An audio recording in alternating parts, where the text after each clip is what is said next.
Assalamualaikum warahmatullahi wabarakatuh. Selamat pagi adik-adik semua. Semoga semuanya dalam keadaan sehat walafiat ya. Kita tahu bahwa sekarang alhamdulillah kasus COVID sudah turun ya. Tapi tetap kita harus tetap jaga protokol kesehatan. Jadi setiap kali kuliah saya selalu tanyakan, gimana kabarnya? Sehat semuanya? Sehat. Kalau kita kuliah dengan keadaan sehat, senang, gembira, insya Allah materi akan lebih masuk ya.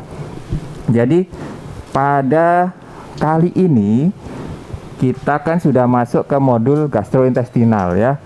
Jadi itu mempelajari mengenai sistem pencernaan mulai dari mulut sampai ke anus. Cuman pada kali ini kita akan membahas materi histologinya. Kalau kemarin mungkin sudah belajar anatominya, ilmu yang kasat mata ya, kita udah tahu, bisa lihat jelas mulut tuh kayak apa, kemudian lambung kayak apa, usus. Kalau histologi ini ilmu remang-remang, jadi kita harus lihat pakai mikroskop di sini ya. Jadi remang-remang kayak gini lah, remang-remang ya. Kemudian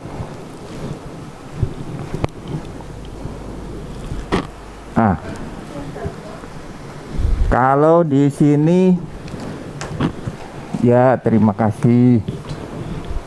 Kalau di sini mungkin ada yang pernah pas motong mangga ya, mangga muda gitu ya, terus tiba-tiba ngiler sendiri gitu, pernah? Atau pas sering ya, Derin ya, sering ya. Kalau bawang mata merah ya, beda itunya, konteksnya beda kita.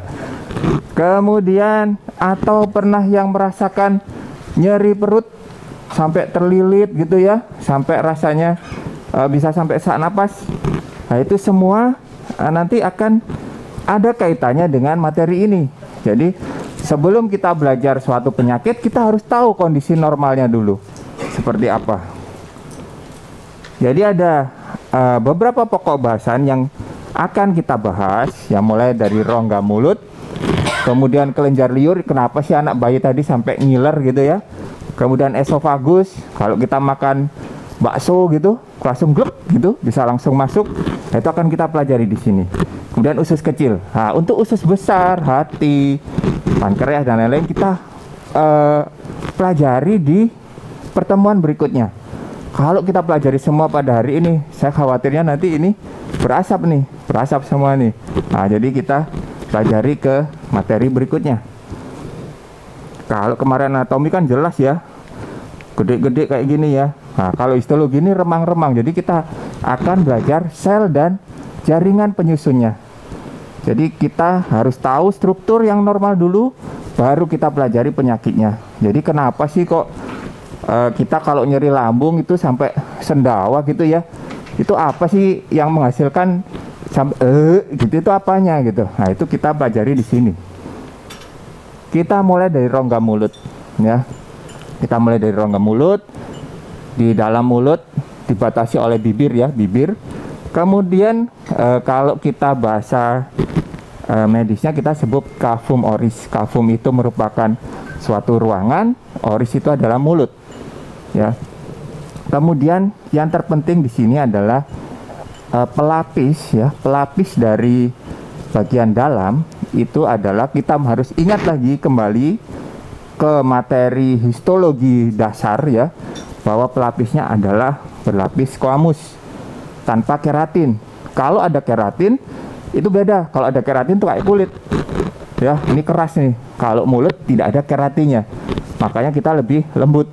Coba kalau mulut kita kayak ada keratinnya kayak kulit, serem banget ya. Apalagi kulit kaki gitu ya, serem banget itu. Nah, itu beda ya. Kemudian terdapat kelenjar liur di sekitarnya dan ada gigi geligi di situ. Kita langsung lihat di sini ada lapisan-lapisannya ya. Adik-adik ini harus ingat lagi histologi dasar, mulai dari epitel, bagian submukosa ya. Di sini kemudian ada tulang ya. Jadi di rongga mulut kita juga akan berdekatan dengan tulang di sekitarnya ya. Ini ada. Jadi bisa dilihat di sini, warnanya bagus ya, pink, ungu.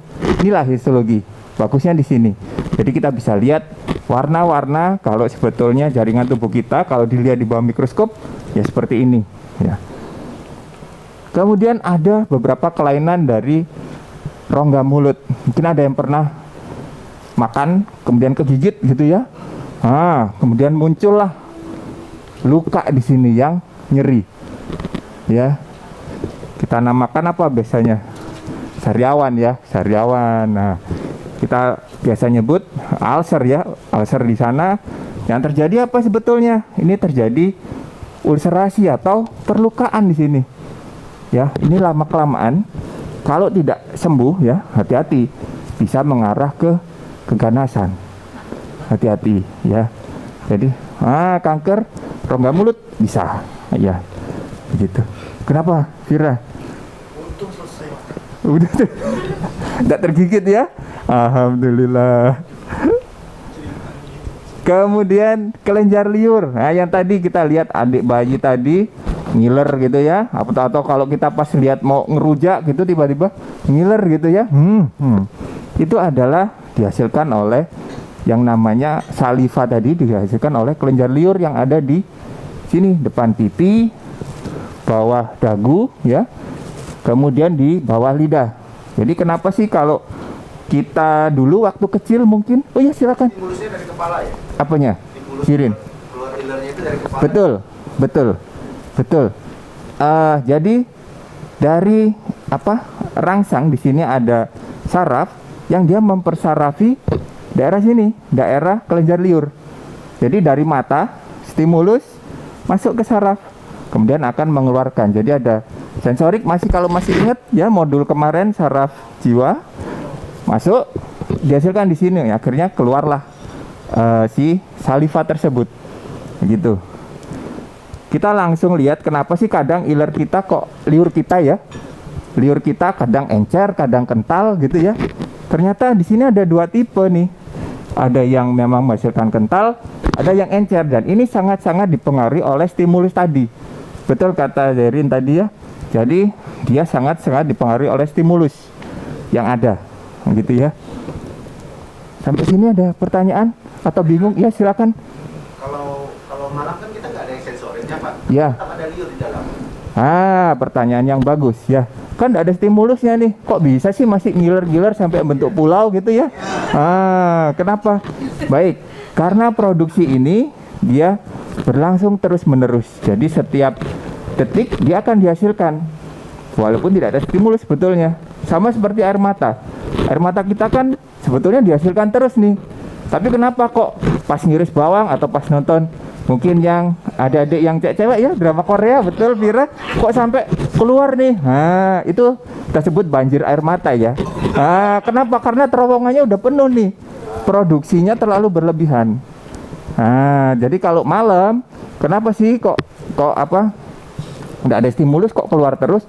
Ya iya, karena itu produksinya terus menerus. Sedangkan kita tidak lagi makan, kita tidak lagi berbicara, jadi ya udah deh keluar nih. Gitu ya, paham? Oke. Ya, oh ya silakan.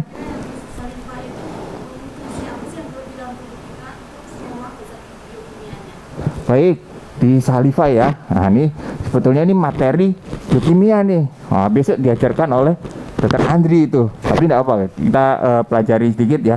Jadi di saliva itu ada enzim-enzim yang dia membantu pencernaan ya.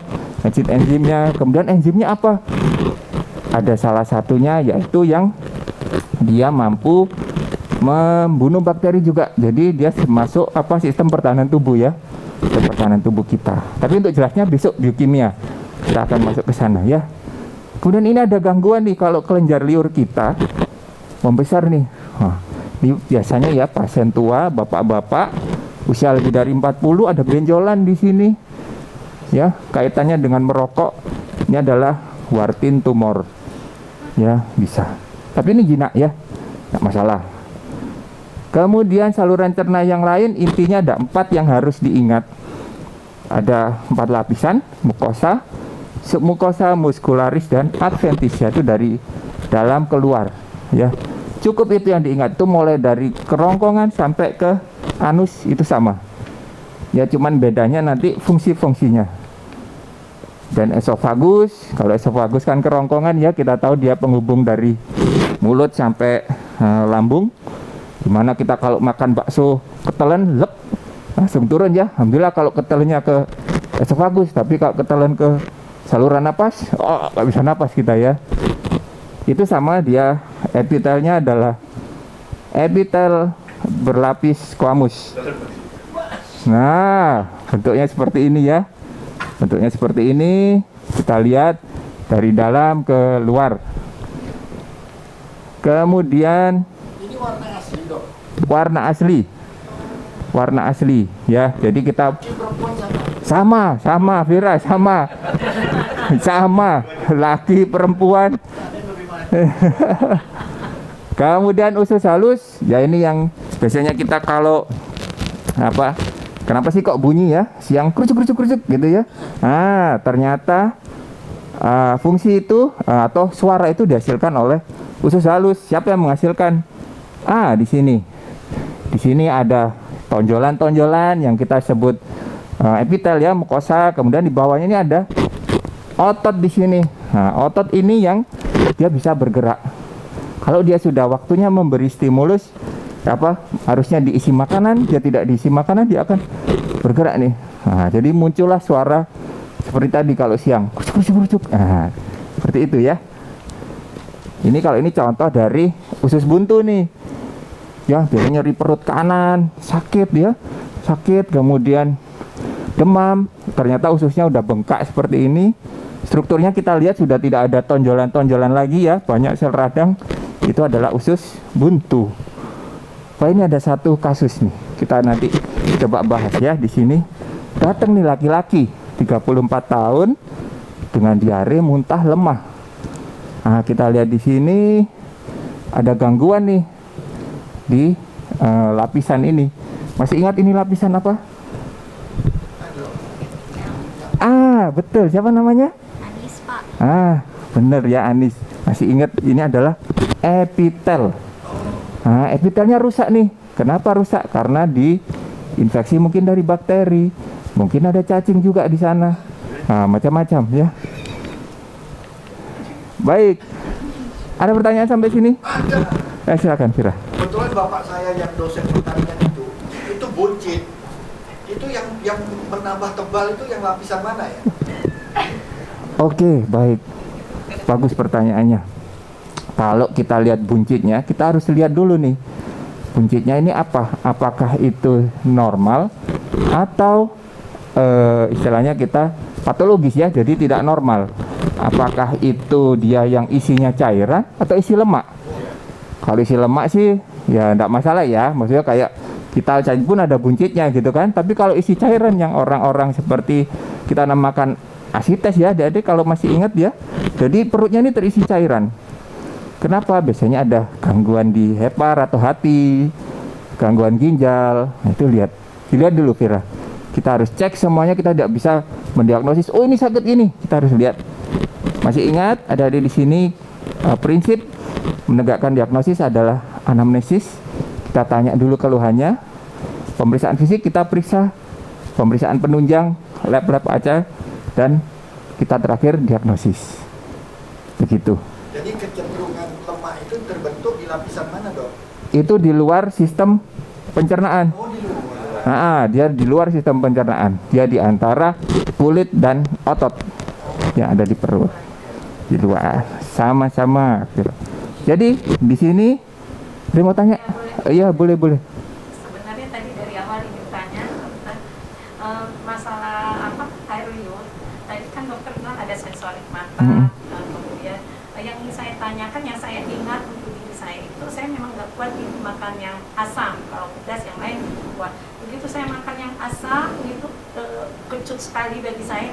Itu tuh bisa mengeluarkan liur yang berlebihan gitu. Itu karena apa? Baik. Jadinya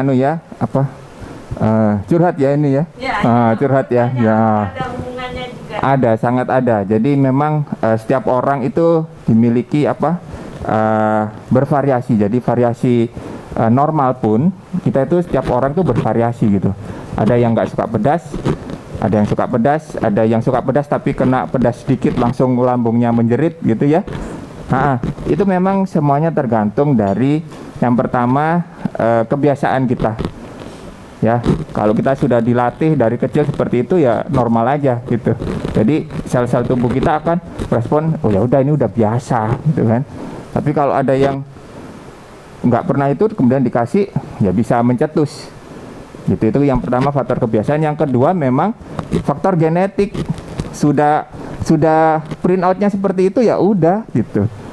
Ya, print outnya saya kayak gini bentuknya bulat ya sudah bulat. Gitu. Baik, mungkin waktu kita sudah habis ya. Sebagai penutup ingat bahwa lapisan itu ada 4, itu yang terpenting. Ya, lapisan itu yang terpenting. Baik, ini buku referensi yang bisa digunakan. Saya akhiri pertemuan kali ini. Assalamualaikum warahmatullahi wabarakatuh. Selamat pagi.